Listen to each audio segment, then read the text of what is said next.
Do you shop? Oh, yeah. You shop? Do you do the laundry? Oh, yeah. And I'm taking these kids to counseling because they're my stepchildren. So. Okay. So, yeah, and activities, after-school activities. You know what I mean? I'm on the go. So let's just break this down for a second.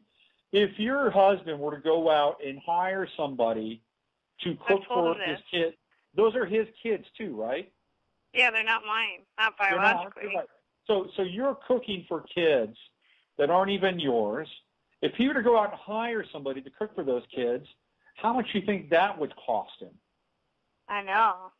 If you were to go out and hire somebody to shop for the family, how much would that cost him? Yeah. If you were to go out and hire somebody to do the laundry, to watch the kids, to take them to counseling, to do all the things that you're doing, just add that up. How much would that cost him? I tell you, whatever he's making, take a big chunk out of his salary. Yeah. You know, and I would say, I would say to him, that your talents, especially with Moon and Cancer, are best suited to do exactly what you're doing right now. Yeah. And that he doesn't I love it. Tell him he doesn't know how good he has it. I have. Well, tell him your astrologer told him that. He's like a blockhead. Yeah. Well, you should go on that show, Wife Swap, and let it. I tell you what, you let him hang out with a hardcore feminist for a couple of weeks, and let's see how he likes that. Let's see how him having to do all this other stuff that he didn't have to do before. I don't think he'd somebody like told me to take off for a week and see how he handles it. Give him a dose of reality. Here, you try this on for size. Yeah. Plus, I'm assuming that you guys are intimate with each other too, right? Yeah. So there you go. What more does this man want? I don't know. He's got a serious greed problem. I'm getting unemployment, and I work at the apartment for half off the rent, so I am contributing financially too. There you go. He is greedy. He is greedy. No. Yeah, I'm going to be impartial on this. I'm going to be impartial. Yeah. Yep. I don't know how to break him of it. Well, are you happy? Besides the fact that he wants you to work, are you happy? Yeah, I'm happy, but like all marriages except for the money area. The money area. Well, it could be worse. He has a job. He's employed, right? Yeah, he's a workaholic. He works 7 days a week. Well, you see now, I tell you, if he's working 7 days a week and you're working above and beyond what you're already doing, look, he's a Virgo. Let him go work 7 days a week. That's what he has to do. Yeah. But he just keeps his money. Well, I know. I shouldn't complain. Well, no, I don't think it's not about complaining. I think it's about being recognized for the value that you bring to his life. That's what I think it's about. And I think it's important that he understand it on some level. Because I tell you, if you left, let him try to be a workaholic while you leave. Yeah. And I don't think you'll leave for permanently. You got a nice thing. You're, dragon, rat, Scorpio, Virgo. It's not a bad match. But I'm telling you, Moon and Cancer, you're not. You're in the right place. You're fine. You got Jupiter and Taurus, homebody. Jupiter and Taurus. Yeah, I love it though. Yeah. So tell what's his name? Gilbert.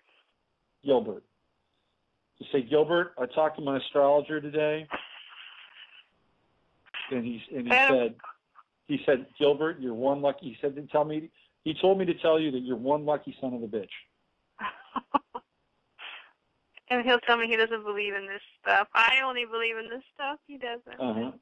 And then he also told me to leave you for a month. No, I'm just kidding. just look. I tell you, you're dealing with. I hate to say this. You are dealing with a cultural divide there. Okay. Yeah. Before I moved out of my house and moved to where I am, my next door neighbors were from Mexico. The sweetest, nicest, most wonderful people in the world. Love those people. And I'd go over there, I'd hang out, I'd watch Telemundo with them, have a couple beers with the head of the household. It was fun. And one day we went over there for a graduation ceremony. They had all this food. And his name is Arturo. And Arturo, we're sitting in the living room. Arturo walks up to me and he says, "Come on, let's go eat."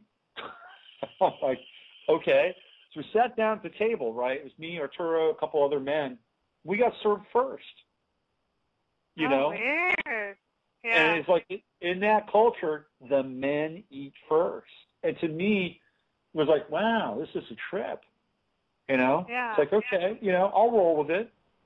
And then it was the women and the children's room. Because in their world, those guys were the guys that went out and they worked their asses off and they needed the food, right? It was very, very tribal. It's like the caveman, It's like, yeah. It was like Paleolithic. Feed the hunters, and then everybody else gets the rest. Oh, wow. So that's kind of the cultural divide you're dealing with.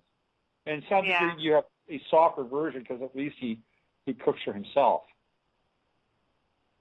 Oh, yeah. If you call burning your meat cooking, I'm not sure it is. I know. Okay. Well, listen, hey, you hang in there, okay? What neighborhood do you live in Seattle? We're in Sammamish. Okay. I lived near Green Lake. That was where I was. Yeah, the Green Lake. Yeah. Area. Yeah. I've been there too. It's nice. Yeah. All right. Well, Holly, stand your ground. And I do think a well-timed week out during a Mercury retrograde, by the way, which would not be a bad thing. I would know. have him reconsider his position on some level. Yeah. Because I tell you, if you stop doing what you're doing right now, his world would fall apart. He wouldn't know what to do. I know. Yeah. Okay, well, thank you. I'll let you have somebody else help. Okay, Holly, you take care, okay? Okay, have a good Happy day. Thanksgiving. Bye. Bye. That's Holly. Pretty wild, huh? Let's go to 678. Let's find out who they are, what they want to talk about. We got a few minutes left here. Hey, you're on the air with Robert. Hello? Hello. Hi, how you doing? Thanks for taking my call. I'm great. How are you? Good, thank you. What's your name? My name is Karen. Hi, Karen. Hi. And I wanted to see if you could do a short reading for me, or Yeah. Before I do that, Karen, I have one request of you. Okay. Tell me one thing you're grateful for. I'm grateful for my job. There you go. You're grateful for your job. A lot of people, I got to tell you, they would be grateful to A, have a job, and B, you're even one level above that. You're grateful for your job. Yes. There you go. I'm grateful to have a job. Thank God. Yes. All right. So when are you born, Karen? 6/6/69. 6/6/69. All right. Yes.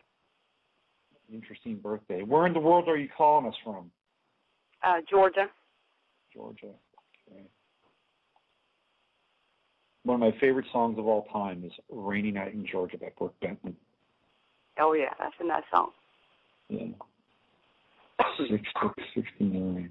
Okay. All right, so I've got you punched up here, 6/6/69. All right, where do you want to go? Where do you want to drive this starship of yours today? Okay, I want to go towards my love life, I guess. Love life. Uh-huh. Okay. So when we, how much do you know about your chart? Not much. So you know you're a Gemini. right? You know that, yes. right? Yes, yes. Uh-huh. You have a Pisces moon. Okay. And a Pisces moon is a very receptive. People that have Pisces moons are very poetic, and they're very sensitive people. So one of the things, and the moon is emotions, right? So wherever our moon lines up in the sign, this is kind of what we're looking for in the world to reflect back to us how we experience emotionality. And emotions are they're the bedrock of relationship.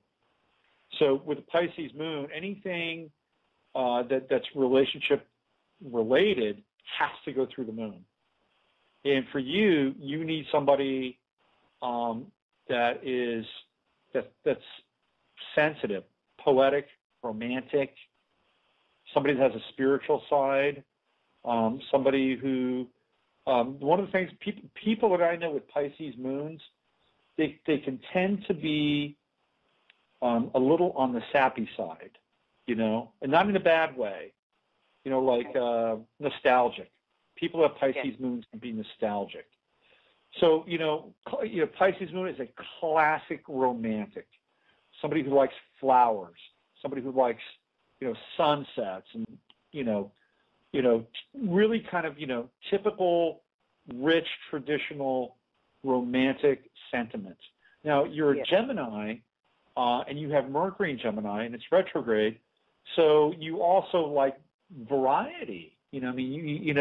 People that have Gemini they like to be surprised. They get kind of bored easily.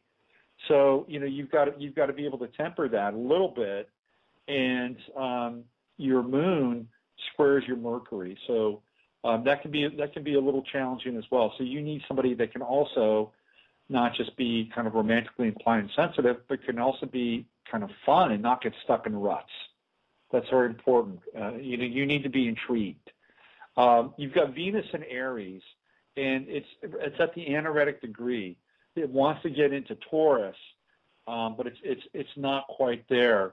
And it's a funny place to have Venus because there can be a lot of stops and starts in relationship. Venus in Aries is very aggressive, and you can be sort of the initiator at times and kind of aggressively go after relationships, and then put the brakes on once you understand or feel like the person that you've got involved with isn't as solid as you like. Because what you really want is you want solidity, because Venus is almost tipping right into Taurus there.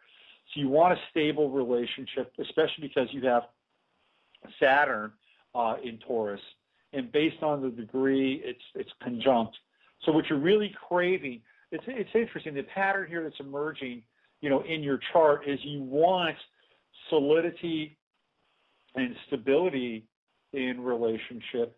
You want kind of romance, and you want sort of traditional things, but at the same time, there is an element of wanting variety. There's also an element of wanting excitement, and there's this kind of dance between those two aspects. And sometimes having your needs met with those two things can be a little challenging. I would say that essentially what you kind of would be more.